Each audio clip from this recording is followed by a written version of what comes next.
Hello friends, কেমন আছো সবাই? আজ তোমাদের জন্য আমি বানাবো এগ রোল। এটার জন্য দেখতে পাচ্ছ এগুলো গাজর, বাঁধাকপি, বিনস এগুলো ভাজা ছিল। সাথে আমি কিন্তু আলু দিয়েছি, এটি একটা অন্যতম। আলু ভেজে রেখেছিলাম। আর সাথে রয়েছে আমার পেঁয়াজ কোচানো আর শসা কোচানো।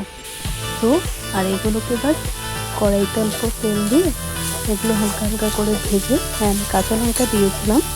আর প্রথমে একটু ভেজে একটু সয়া সস আমি অ্যাড করেছি, সয়া সস অ্যাড করেছিলাম। আর একটা স্টেপ নামাবার আগে যে শসা আর কাঁচা পেঁয়াজটা দিয়ে এটাকে নামিয়ে কড়াই থেকে ঠান্ডা করে আমি রুটি বানিয়ে নিয়েছিলাম আটা দিয়ে।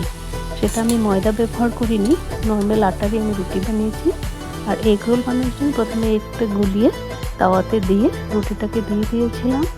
তারপরে আমি এটাকে এইভাবে রেখে ফোল্ড করে নিয়েছি।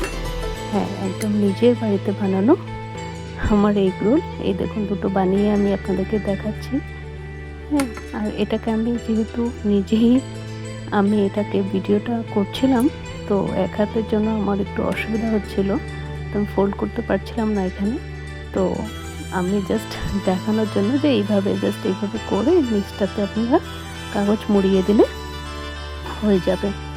তো একবার আপনারা বানিয়ে দেখতে পারেন ঠিক এইভাবে, কিন্তু খেতে কিন্তু ভালোই হয়েছিল, একদম দোকানের মতো টেস্টি। হ্যাঁ, সেটা সসের সাথে আপনি প্রেজেন্ট করতে পারেন। আর এটাকে কয়েকটা আমি ভেজ রোলও বানিয়েছিলাম। এর জন্য এগটাকে দিয়ে প্রথমে এগ রোল কিছু বানিয়েছি, এগ রোলটা পরে বানিয়েছি, আগে ভেজ রোল বানিয়েছিলাম। তারপরে এই দেখুন এগ রোল, এগুলো ভীষণ ভালো হয়েছিল খেতে। যাদের ভাই বোন সবাইকে খাইয়েছি, তো মানে সবাই খুব খুশি হয়েছে। আপনারাও বানিয়ে একবার বাড়িতে ট্রাই করবেন। তা আশা করি খেয়ে আপনাদের প্রচুর ভালো লাগবে। ভালো লাগলে ভিডিওতে লাইক অ্যান্ড শেয়ার করবেন। Thank you.